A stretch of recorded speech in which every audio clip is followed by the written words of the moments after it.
ler, para que eu e você venhamos ter um entendimento pleno dela, nós temos que voltar alguns séculos atrás. Nós temos que voltar desde o momento onde o povo está peregrinando no meio do deserto, aonde o povo está caminhando no meio do deserto. Nós vamos entender e compreender que no meio do deserto se estabelece um lugar chamado tabernáculo. E naquele lugar, a palavra vai dizer que a glória de Deus descia, e ele falava com seus servos naquele ambiente. A palavra vai dizer que todas as vezes que estava montado o acampamento, uma das primeiras coisas a serem montadas era o tabernáculo da presença do Senhor.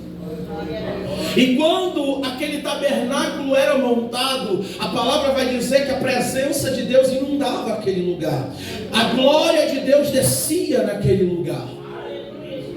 E ali ele trazia a orientação, os seus desígnios aos seus servos e à sua nação.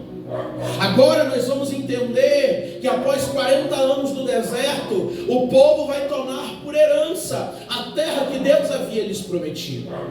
E após eles entrarem à terra, séculos depois, a palavra vai dizer que agora no coração de Davi vai se arder de uma maneira intensa, porque ele vai falar: todos nós temos casas, temos palácios, e eu quero erguer uma casa para o meu Deus, eu quero levantar uma casa de oração ao meu Senhor.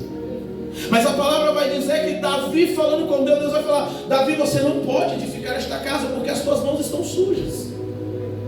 Mas para a honra e glória do Senhor, e aqui eu já quero começar a trazer algo ao teu coração nessa noite, porque Davi não foi lhe dado o direito de erguer a casa de Deus, mas agora Deus vai pegar o improvável. Deus vai pegar aquele que estava marcado para morrer quando seu pai Davi morresse. Ele vai pegar Salomão, filho de Betseba, aquele que os seus irmãos já tinham jurado: é meu pai morrendo, Salomão e Betseba morrendo, porque são a vergonha da minha casa, são a vergonha da minha família. Mas Deus levanta Salomão, o improvável, o esquecido, o marcado com desonra, para poder construir o seu templo. O que eu aprendo aqui? No tempo da desonra, Deus tem dupla honra preparada para minha e para a tua vida.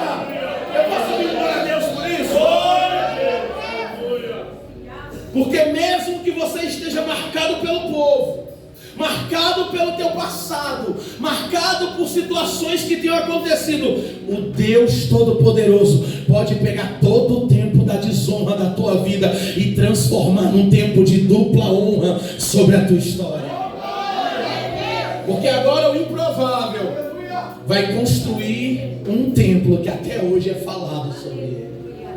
Ele vai erguer um templo de uma maneira extraordinária. Seu pai Davi já havia deixado alguns recursos, mas a palavra vai dizer que Salomão não poupa esforços em erguer um templo à casa de Deus. E ele faz com tudo que havia de melhor daquele tempo. Era como se alguém pegasse toda a tecnologia que nós temos ao nosso dispor hoje e construísse um templo mais luxuoso, um templo mais caro, com tudo aquilo que merecia para a presença de Deus. E a palavra vai dizer no livro de 2 Crônicas, capítulo de número 7, a partir do versículo de número 1, que Deus se manifesta com glória naquele ambiente. Deus vai responder a oração de Salomão com fogo naquele lugar. Deus vai se manifestar de maneira visível, palpável àquelas pessoas que estavam ali. E o povo vai se alegrar tanto que eles vão festejar durante 7 dias. Durante 7 dias eles vão oferecer sacrifícios a Deus. Durante 7 dias eles vão se alegrar na presença do Senhor. Mas o que eu acho interessante aqui, pastor Ricardo, é que no capítulo de número 7, verso de número 20, quando se acaba a festa e Deus vai ter um pessoal com Salomão, ele vai falar: olha Salomão, eu estou na casa, eu respondi a tua oração com fogo, mas Salomão, atenta-te às minhas palavras, porque se saíres dos meus caminhos, se desviares dos meus estatutos, eu arrancarei todos da minha terra e abandonarei esta casa. E todos nós vamos conhecer a história de Salomão. Salomão começa extraordinariamente bem, mas do meio para o final a história começa a complicar. E a palavra vai dizer que após a vida de Salomão, os reis que vão vir agora, o povo de Israel vai ser dividido em dois povos, reino do sul e reino do norte, e reis vão se levantar, na grande maioria deles, reis que vão se apartar da vontade de Deus, reis que vão fazer aquilo que não era da vontade do Senhor, reis que muitas das vezes iam fechar a casa de Deus, iam parar os cultos, iam se levantar postes ídolos, e iam se levantar imagens de deuses dos cananeus, deuses dos amorreus, e eles iriam começar a servir esses deuses. E a palavra vai dizer que algumas vezes Deus levantava um rei com autoridade e mudava aquele cenário. Mas nós vamos observar que na grande maioria das vezes que nós lemos a palavra de Deus, nós vamos ver esses reis se afastando, e o que tomava conta do povo era a idolatria, uma vida pecaminosa, uma vida afastada da presença de Deus. Deus, ele durante esse período vai levantar dois grandes profetas. O primeiro profeta que Deus vai levantar no período de 740 a 700 a.C. é o profeta Isaías.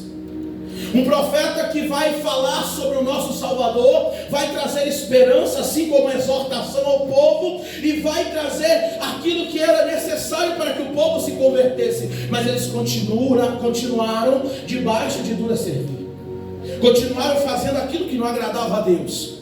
E agora, 70 anos após a morte de Isaías, Deus vai levantar o profeta Jeremias para continuar profetizando juízo no meio do povo. Porque, irmãos, quando a nação está perdida, quando a nação está entregue ao pecado, à desolação, eu quero trazer algo aqui nessa noite muito forte ao teu coração.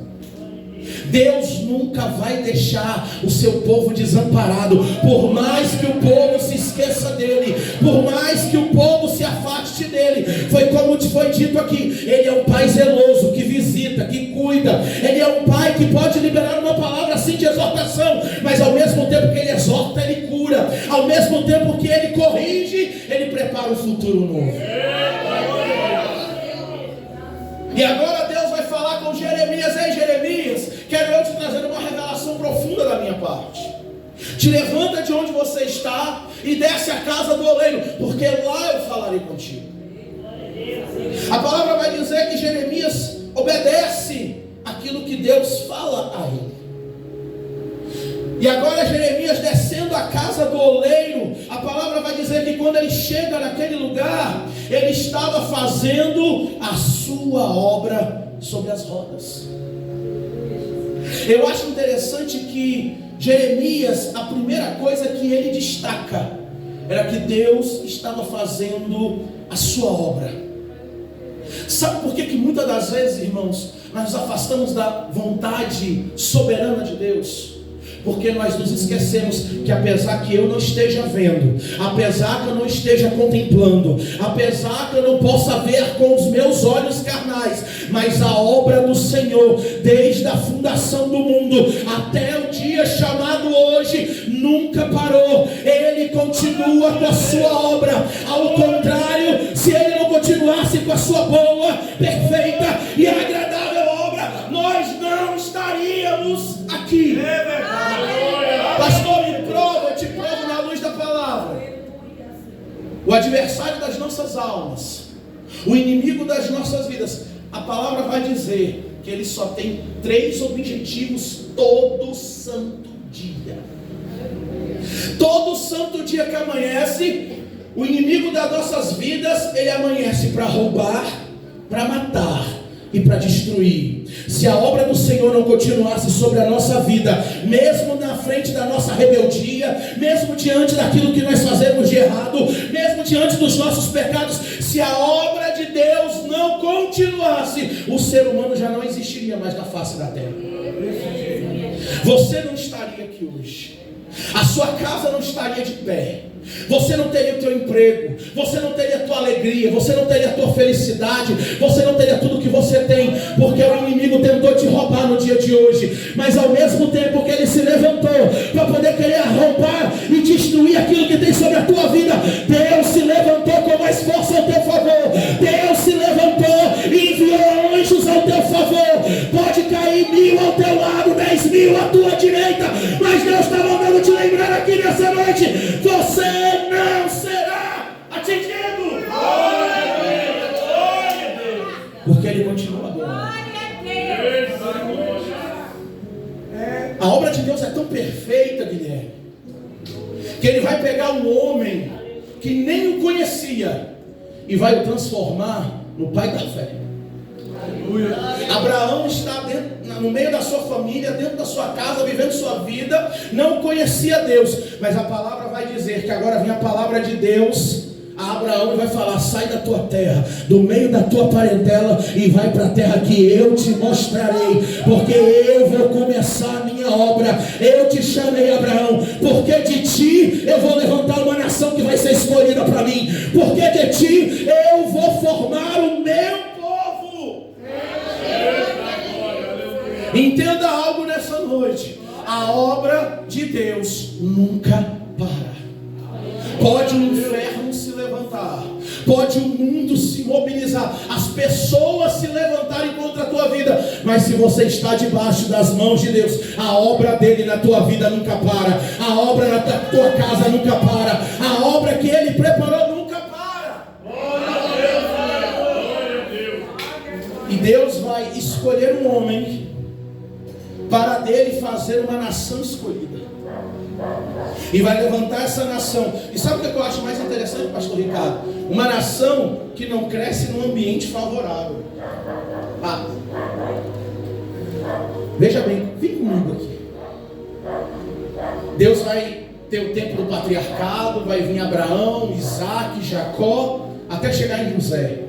José se torna governador dentro do Egito, mas a palavra vai dizer que uma hora José morre. Mas mesmo com a morte de José, talvez você achou que algo que morreu na tua vida pode paralisar o plano de Deus. Talvez você acha que aonde você está pode paralisar o plano de Deus, mas esse Deus traçou um plano, foi louvado aqui essa noite, e eu acredito que você toma posse. Não se frustrarão os planos do Senhor, não se frustrará aquilo que Ele preparou. José morre, o povo está dentro do Egito, se levanta outro faraó que não conhecia José, mas ainda assim o povo continuou crescendo dentro do Egito. Talvez você chegou hoje aqui e falou: pastor, você não sabe o que acontece na minha casa, o que acontece no meu emprego. É só luta, é só adversidade, é só perseguição, porque eu sou servo de Deus, porque eu sou crente. Eu quero te dizer que é nesse ambiente que Deus vai te dar crescimento. Não precisa estar favorável para Deus continuar operando. Não precisa. E o povo dentro do Egito cresce, porque eles não eram qualquer nação. A Babilônia se levantou e caiu. Os romanos se levantaram e caíram. Vários reis, vários guerreiros, vários príncipes dessa terra se levantaram e caíram. Mas eu conheço uma nação que está até hoje no mesmo lugar, na mesma geografia. E essa nação é a nação de Deus, é Israel, é o povo escolhido do Senhor. Glória a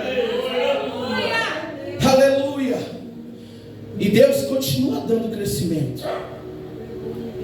Deus retira o seu povo do Egito e agora vai fazer com eles uma aliança, dando a eles, entenda algo, Deus vai dar a terra a eles, e não é qualquer terra, é uma terra que manda leite e mel. Eita glória! Porque a obra dele continua. Vai se levantar os cananeus, os amorreus, vai vir guerra. Tem o sol escaldante do deserto, tem o frio que congela a noite do deserto, mas ainda assim o povo vai continuar, porque são escolhidos de Deus. Deus vai lhes dar uma terra, Deus vai dar um nome a eles, um nome. Eu quero te dizer algo aqui nessa noite. Talvez alguém pode te conhecer por qualquer nome, Ah não, lá vai o atribulado, lá vai o mentiroso, lá vai aquele que faz as coisas erradas. Pode te dar qualquer nome, mas eu quero te dizer, o nome que você tem verdadeiramente é o que Deus te deu. Foi o nome que Deus escolheu para você. Pode o mundo querer dar qualquer nome para você. Eles estavam dentro do Egito, eram chamados de escravo, mas Deus já estava olhando e falando: é meu Israel, são os meus escolhidos, é o meu povo. Aleluia. E sabe o que eu acho interessante? Eu até anotei aqui, irmãos. Israel, traduzido, significa príncipe poderoso, aquele que luta e prevalece, soldado de Deus, homem que vê Deus prevalecer no meio das guerras. Glória a Deus, glória. Você acha que Deus vai te dar qualquer nome? Ah, mas pastor, eu tenho o nome de José ali da Rua 12. Tem problema não, a minha palavra vai dizer que quando nós somos arrebatados ao céu, Deus tem um nome novo para te entregar. Deus tem um nome para te dar no céu, um nome preparado para você. Porque Ele é um Deus de detalhes. Ele dá a terra, Ele dá um lugar, e Ele faz a sua boa obra. Mas só que tem um detalhe: Deus faz tudo isso, mas nós somos seres humanos. Trazendo para o texto, somos vasos de barro. É verdade, aleluia. Deus está fazendo a sua boa obra, e essa boa obra que Ele está fazendo é na tua vida. Mas a palavra vai dizer que enquanto Deus está fazendo a boa obra sobre as rodas, que é o vaso se quebrou na mão dele. O vaso se quebrou. Deus não quebra ninguém. Tem muita gente por aí que fala: Deus está quebrando pessoas. Ei, Deus não quebra ninguém, somos nós que nos quebramos na mão do Senhor. Meu Deus, aleluia. Eu acho interessante, eu estava conversando com minha sogra hoje, aí ela é lá de Belém do Pará. Aí eu perguntei: Socorro, você já viu algum oleiro trabalhando, mexendo no barro? Ela: não, lá perto da minha casa, quando ela era mais jovem, lá em Belém do Pará, ela morava perto de uma olaria.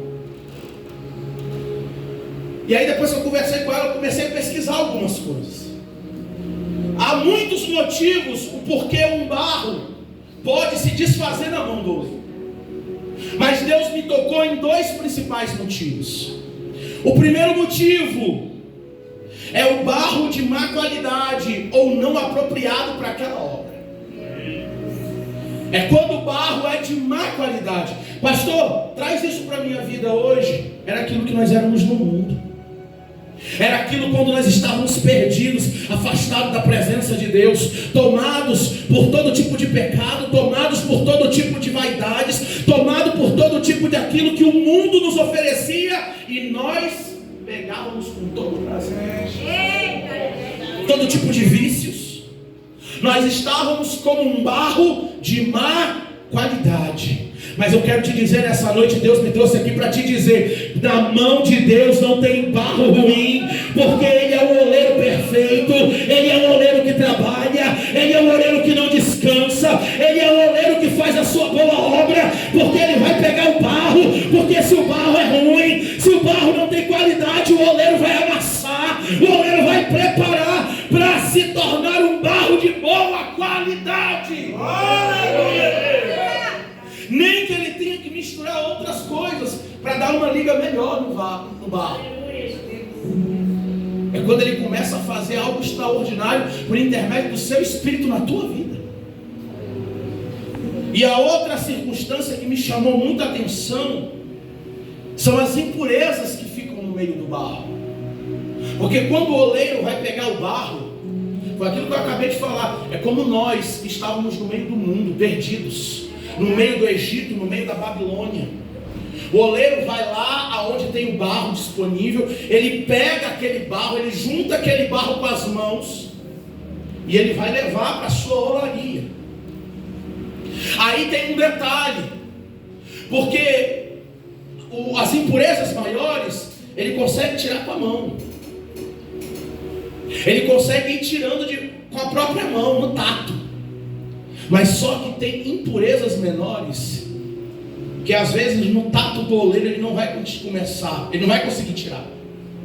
Vai ser necessário primeiro ele começar a trabalhar no vaso, para depois identificar se há algum tipo de impureza menor no meio daquele barro. E nesse caso em específico, aquele barro que se desfaz na mão do oleiro, que se quebra na mão do oleiro, é porque provavelmente ele tinha ainda impurezas que estavam ali. E agora o oleiro vai ter que fazer um processo com aquele barro. Qual que é o processo, pastor? Primeiro, ele não vai poder aquecer aquele barro para poder tirar a umidade. Porque se ele aquece no fogo, ele depois não vai mais conseguir trabalhar com aquele barro. Ele vai ter que pegar aquele barro, deixar num lugar de descanso e deixar ele secar sozinho. Às vezes você está achando que está demorando algo na tua vida. Às vezes você chegou hoje aqui, pastor, eu estou ouvindo há 1 ano, 2 anos, 3 anos que a promessa de Deus está chegando. Pastor, eu venho no culto e vem um servo, um profeta e fala: está chegando a tua hora, está chegando o teu momento. Mas pastor, tem um tempo que eu estou esperando isso, tem um tempo que eu estou aqui aguardando o cumprimento dessa promessa. Ei, eu quero te dizer, é Deus trabalhando na tua vida, é Deus te deixando descansar, porque Ele começou um processo e esse processo vai ter que ir até o final. Veja bem, depois agora que o barro secou, saiu toda a umidade, ele vai pegar aquele barro seco, vai colocar numa amassadeira e vai começar a bater. E vai começar a bater naquele barro, até que aquele barro comece a se quebrar inteiro. E depois que ele se quebra, agora ele vai começar a bater ainda mais forte, porque aqueles pedaços vão ter que se tornar pó, porque quando o barro se torna pó, a impureza aparece. Quando eu reconheço que diante da presença do Senhor, eu sou pó, eu preciso da presença dEle, eu preciso daquilo que Ele tem para me oferecer, eu preciso das suas mãos, eu preciso da sua proteção, eu preciso da sua palavra, eu preciso do seu caminho. Ei, quando eu me torno pó e reconheço que só isso, Deus está tirando toda impureza. Mas pastor, como é que o oleiro vai saber que o pó está pronto? É quando ele pegar a mão dele, colocar no barro, e quando ele levanta, o pó está grudado na mão dele. Sabe quando é que você está pronto para viver coisas grandes do Senhor? É quando você estiver grudado nas mãos dEle. É quando você não conseguir mais sair das mãos dEle. É quando você não conseguir mais sair da presença dEle. É saber que faça chuva, faça sol, mas eu tenho que estar na presença do Senhor. Aconteça o que acontecer, eu vou continuar adorando, eu vou continuar orando, o meu joelho vai continuar dobrado, a minha oração continua a mesma. Eu estou sendo quebrado, eu estou sendo moído, mas ainda assim eu estou na mão do oleiro.